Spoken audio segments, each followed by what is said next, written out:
What's up, everybody? This is Carlos with Twins Reef, and in this video I think I found one of the reasons why I'm not able to keep SPS and why some of my corals aren't doing so good. So for those that are new, I've been having this Red Sea Reefer 300 set up for about 7 to 8 months now. In the beginning, everything was doing good. Corals were growing, everything looked thriving, and like everything's been doing good, right? I've been doing regular water changes, making sure salinity was right, temperature was right. I knew I was lacking in flow. I felt like my light wasn't the issue. I had Hydras and AI primes on this tank because in the beginning everything was doing well. Even when I got my first SPS, they were doing good for like a couple of weeks, and afterwards they started to die, and some of my corals I seen, they weren't doing so well. Anyhow, so during Black Friday or the month of November, I saw that things were, a little bit affordable, even though, the inflation rate went up on the things and basically the discount was the original price of last year. I decided why not buy these products, because next year or the years afterwards the prices are going to be the same. So I decided to buy Radion's XR15 Pros. I decided to improve my flow, which I knew, I was lacking on flow. So I got MP40s. I'm still adjusting the flow. I'm trying to see what is the proper flow for a mixed reef tank. That is, a little challenge when it comes to a mixed reef. And then on the light, right now I have it set at 40% intensity.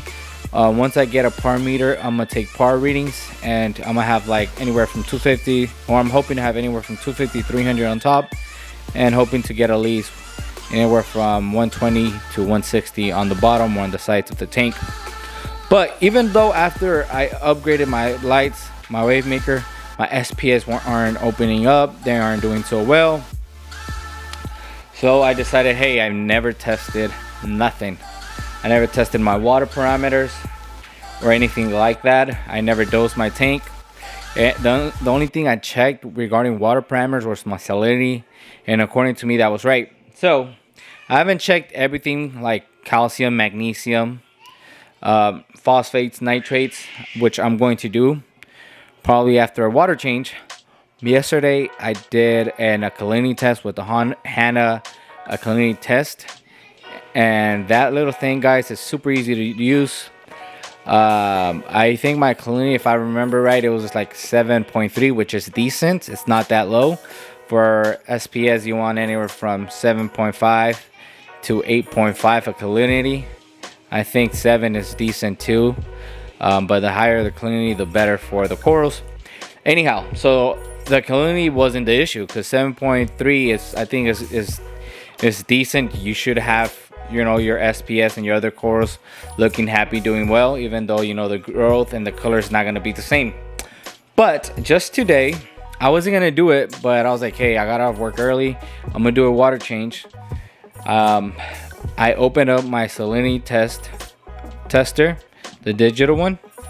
I calibrated and I checked my salinity, guys, and it's super low.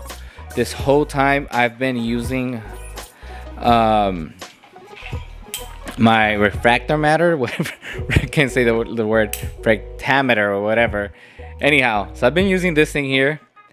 I thought I calibrated.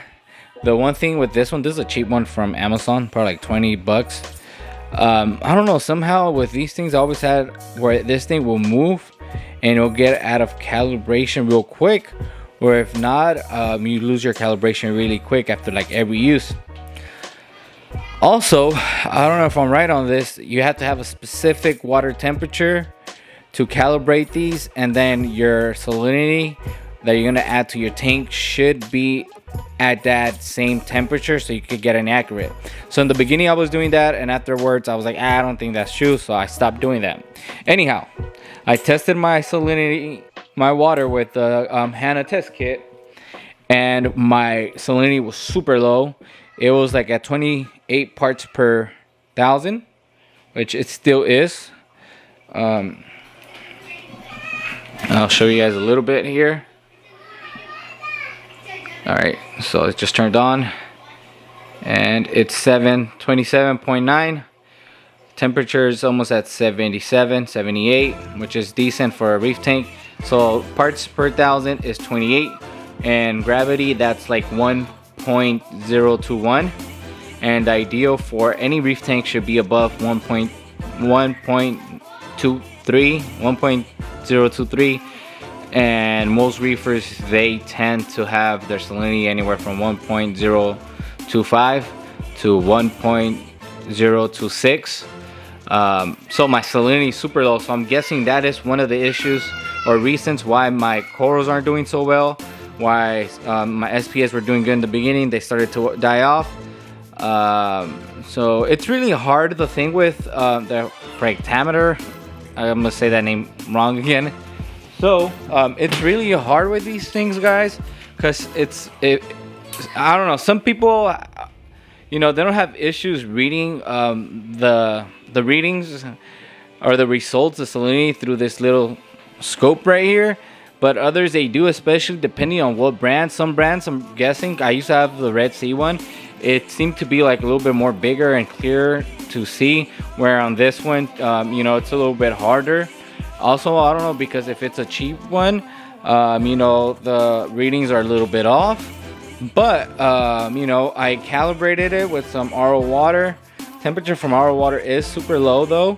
I mean, the temperature is like around 50 right now because we're in fall.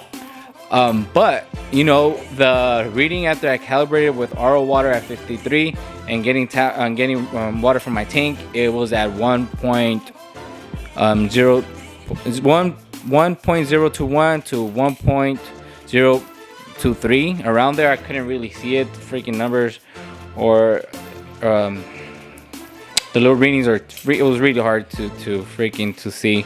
I know that this has like this little thing here, you could turn it around and adjust it so it could be more clear. But regardless, I know it's always best to have 2 salinity testers for your reef tank, and you should do it every time you do water changes, or here and there when you want to check your salinity in your reef tank. I know I had this conversation with Benny, Filipino reefer. I actually did buy the other ones, I forgot what they're called, the ones you could actually put it inside the tank or get the water. And let me show you guys real quick. Oh, this one's here. So we had a conversation with Benny from Filipino Reefer, and he told me it's always best to have 2 salinity testers, because you know, one could be wrong, one can be, you know, bad. So it's always best to have 2 and get 2 separate readings.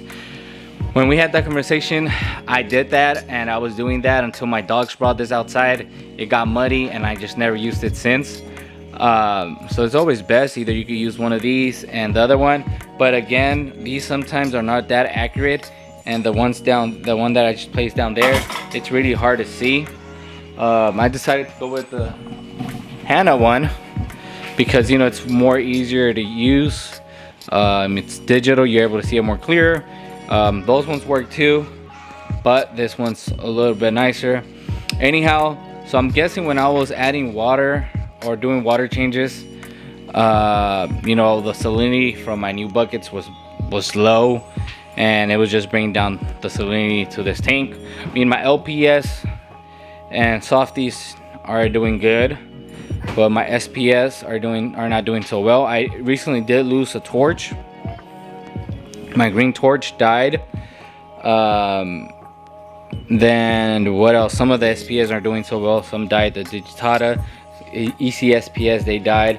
Some of my hammers, I mean, they've been growing fine, growing new heads. And then I killed the hammer right there accidentally by just having flow directly on it. Besides my SPS and losing that torch, you know, everything else looks good.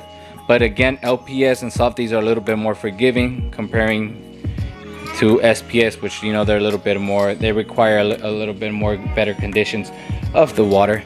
But yeah, so I think that was the issue. I'm still gonna use both test kits or testers. I'm gonna use the Hannah salinity, and then I can't say that name, sorry guys, but I'm gonna use the other device. And anyhow, so I'm gonna bring my salinity up slowly. I don't want to shock the corals and have them die on me. So right now it's at 1.0.1, or 28 parts per thousand. So we're trying to get it at 35 parts per thousand, which is 1.026. Anyhow, before I end this video, I did this little thing. I put my little controllers up there. A little bit easier. I mean, it's not that nice, but I'm not gonna pay $300 for a little control board where I could just mount them at the wall or just use little things like this. I don't even know what it is. I found it somewhere at the house and I was like, I think this will work. But yeah, anyhow guys, I'll see you guys in the next video. I am out. Peace.